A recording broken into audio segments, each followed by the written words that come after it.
Hello, greetings, my friends. This is Gilles. Welcome to my channel. I wanted to thank you for watching, for liking, for sharing, for commenting, for subscribing, and for your donations. If you want a private session with me, do not hesitate to send me an email. I might do a few of those more on Skype, the tarot readings. I wanted to discuss a few ideas. One of them is that judgment and attachments are the cause of suffering. Self-judgment and attachment to things. And so for the Buddha already explained that attachment is suffering. But the self-judgment are really detrimental because they're preventing us from seeing the beauty of life, the beauty of God, the beauty of truth. And so because we're always in judgment of ourselves, we're always bound by our own self-criticism and limitation.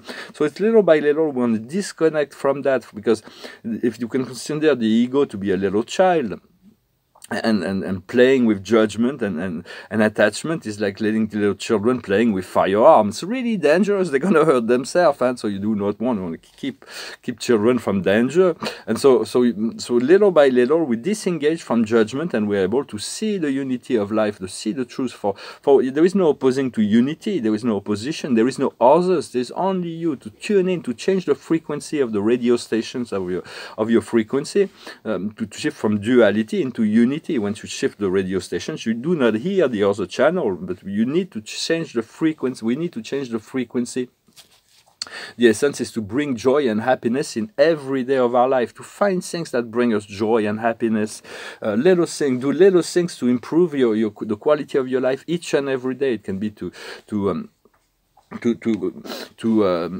make up with somebody, or to change a little bit of something in our consumption, or it can be to exercise more. It can be to create something, to find little things, and trust your intuition, your heart, rather than your mind, your brain. The intuition is really, in the essence, will lead you back to the source.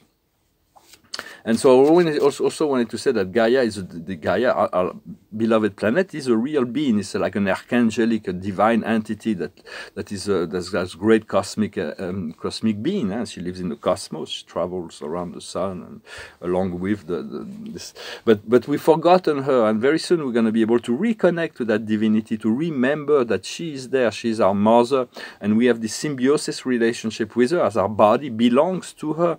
She knows us from the first breath we took to the last breath we took when we live on the planet, and she remembers all of our incarnations. She knows all that we've done. She's not really in judgment. She's very tolerant being. As we connect to this great divine being, you can visualize her as a beautiful archangelic feminine divinity, and call on her, and you will be able to connect to a plateau of invisible energies and beings that live that partakes in this planet reality. She's a beautiful planet. She'll become a jewel in the heavens after the ascension. That she's always been that jewel in the heavens. There's so much diversity, both on a biological, but she's very tolerating. She's got a very open constitution, and after the war, the galactic war, she took all kinds of refugees, and so our civilization on the surface has become negatively dominated. That doesn't mean there's a lot of loving and kind people on the planet, but it's essentially a draconian model of societies we've been going through. I'm going to go back, return to that. So it is important to live in the here and now, also to move in this. It's called the present, but then move from the present to the presence, because in the presence, well, there's nothing happening in the present. We need something in the future, or recall the past. But in the presence, everything is connected. Everything makes sense. So it's about learning to find the presence, to move into this presence of divinity within, to align with this presence, to be seated in the presence. And so there we'll find fulfillment, for we are getting closer to that each and every day. For if we have fear of life, we have fear of death, we have fear of God, we can't enter into the kingdom. For it's where we have to learn to let go of all those unconscious or conscious fear, this irrational fear also. Not to worry about them when they come up, but to be aware and to breathe through it and say, to transcend. We're here to transcend, to transmute those fears, and there is no hurry. We just we have to trust God, trust the plan, trust ourselves, and to move little step by little step to the state of grace. It is really what we seek, is to achieve that state of grace. I'm going to pull a few cards to see what some angelic guidance of today. For the past is a renewal. It's a brand new beginning has started. We're already in this new phase. It may not be manifested just yet, but it is, we're there. The present is joy. Joy in the connection to the presence. From the presence, there is everything is connected. All the potentials of the future can come into our consciousness to make us excited, enthusiastic. And in the future, we got this determination. We're gonna let go of all the attachment and the judgment to be able to see the beauty of life, to see the truth of who we are, which is a divine children of God, energy beings that come from source, that are eternal. As we recognize and accept our divinity, we will be able to find greater, let the energy flow through you, and this energy of the higher energies, the new energies, breathe in the sunlight, and just let those energy bring you balance in the emotional, and to find this balance. And what we're working on now is unity. For in unity, there is no opposition. It's all-inclusive. And in the future, there's going to be rejoicing. We're going to rejoice over this newfound freedom. We're going to remember and recall. But yet we're moving into something that's completely new, that we've never experienced before. We're learning to navigate the new frequency, and so that means to be responsible for all our thoughts, all our words and action or non-action, to become a sovereign being, to become to regain the control of that, rather than to be submissive to other forces and power. But we need to make this first. We're going to connect to love, and to connect to love within. And the more we create, the more we are in the now, the more inspiration will come as well. And so we want to mix that inner strength, that inner power, and that inner wisdom strong enough to be much stronger than all the outer chaos that will still be manifesting, and to accept the help from above, from the galactic, from the angels, from the archangels, from the ascended masters, from your guide, from your soul group. Those who reinforce your divinity and connect to your creator. For it is only one. But to feel the power of God within the silence, do those meditations, just think of returning to the stillness within. And so, because we want to, what we seek is to achieve the seventh dimension, the apex of individual consciousness, which give us access to the higher planes, the higher dimensions as well. For it is the mastery of time, space, and energy. It is a mind over matter, instant creation, connection to our light body. We're guided towards that, and to this elevation, to connection to our soul. It is where we connect to our soul. And then on the eighth dimension, we connect to larger soul programmation, or soul groups, and so on, monads. So the soul mission is always to serve the divine in one way or another, and to increase its own frequency through experiences. So it is. We'll continue to work on that, and to continue to trust that, to tune in to our soul. Let the soul. It is not always easy at the beginning to decipher between all those voices that happens within our mind. That's why it is. We can rely on the feeling thought, on the feeling state of life. To decipher, because God speaks to everybody every day. We just don't know how to decipher what is God, what is spirit, what is the soul, what is the ego, what is the astral beings. There is all the false energy and the true energy. Always turn within, upward, and forward. It's also, those are the three directions we want to turn towards.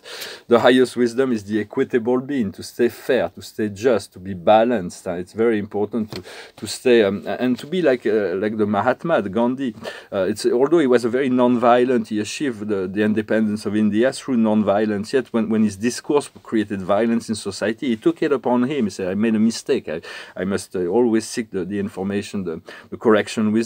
Yet it's really about fighting to be really non-compromising with sophistry, with the manipulation, with lie, with injustice. We have to stand strong in relationship to that, and we do not want to compromise with that, yet in a non-violent way. It is important to stay at peace and calm in defending the value that we're defending.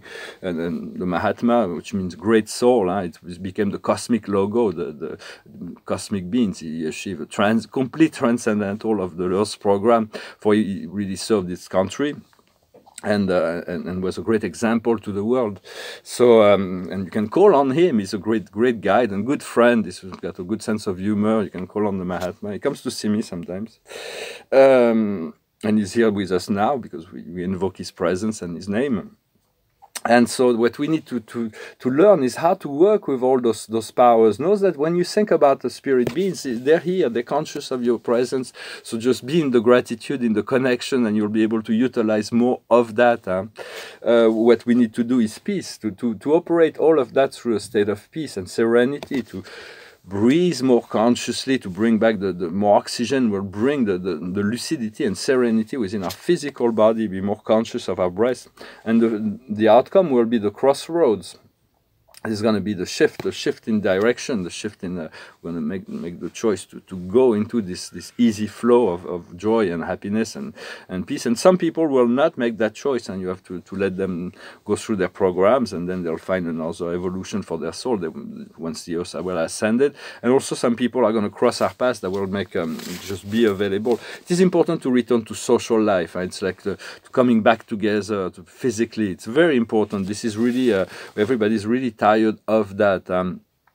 I also wanted to talk about extraterrestrial. Most people, a majority of human beings, do not even believe that extraterrestrial can exist.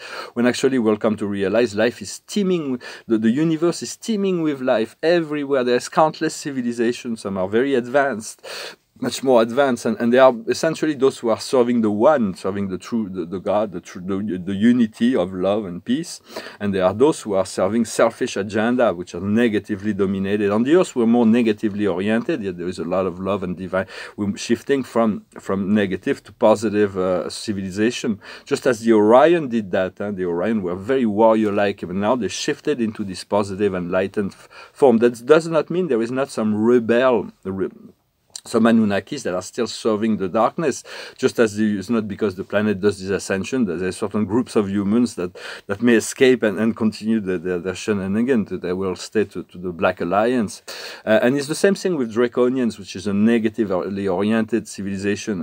But there was a positive faction that separated themselves from the negatively oriented Dracos. The same thing with the Greys, the Zetas. They are clones in service to the Draconians, but they are positive faction within the Greys, the Zeta Reticulian, and so because all the positive force of the universe are unified, they work together as one for the freedom and liberation of all beings and all things, and so and there are those who are seeking to be worshipped as God and to feed on the energies of others. They haven't achieved the maturity, the emotional and spiritual maturity to find to find this inner source of light and love from within. They're seeking it from the outside. So it is all a process, and just as there are rebellion Pleiades is positively oriented, but there are rebellious Pleiadians that are working in the dark side. Same thing on Sirius. I do not know any rebellions from Arcturus. As far as I know, Arcturus never played this game of duality, but even on Sirius, there are some negatively oriented. They're still working towards this ascension, and so. But when you communicate with extraterrestrials, just always stay focused on the higher light. Just through your intention. Do not pay attention to all the dualistic and the darker ones. Just ignore them as much as possible. Tune into the light console, the high consoles. And you will find divine guidance that come for just expressing some guidance, from my own experience with dealing with universal energies. And so, but we will come very soon. They'll be able to introduce themselves. And of course, some people said, well, they've been here a long time. Of course, they will always come and go. But I haven't seen Archangel Michael being interviewed on the news channels. So it's like we're not there quite yet. And so, in terms of like the official first contact will come, it is a future event. Although they're already here, but they're very discreet. They have to wait their time to come into the forefront of human consciousness on the earth stage. But you can already contact through the heart and the one-on-one, equal. Through the heart, you can connect to any beings, any groups, and ask for their guidance, ask for their support, ask for their assistance whenever you need. Always tune into always forward, inwards, and upwards. Those are the three directions.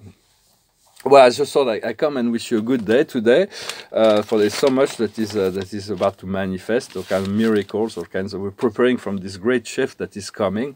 And I'm going to sing a very old song from the 40s. It is very much about the dreams that are coming true. It goes like this.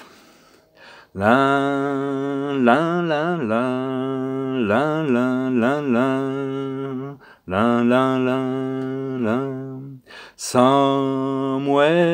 over the rainbow, way up high, there's a land that I heard of once in a lullaby.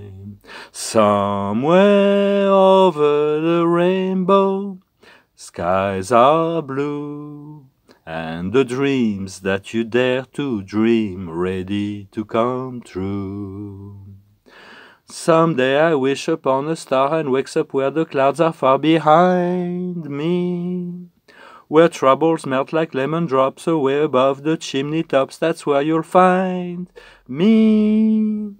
Somewhere over the rainbow, bluebirds fly. Birds fly over the rainbow wide, and oh, why can't I? If happy little bluebirds fly beyond the rainbow, why, oh, why can't I? Indeed, why can't we? Why can't we fly? But we have to move, to free ourselves from the limitation of our mind, and to allow our spirit to fly. Very soon we'll discover all kinds of magical and wonderful powers that we've always had, but they were part of our epigenetic structure that was completely dormant, but within our DNA there is all kinds of codes that will be awakened, and we'll come to discover that this all kinds of amazing powers, amazing energies. So we have to return into our own power. For it is the card of the day is the 8 of Gabriel, and she's flying with all the birds in the sky. Yeah? She's not afraid of that. For we need to let go of fear in order to transcend. Overwhelming activity. The results are short, are quick in coming. Communication is essential. So continue to communicate your truths, communicate with others. Let people know how you feel, in a gentle way. Let them know what you need. Let the spirit know what you need. And then they will assist you in providing this path into this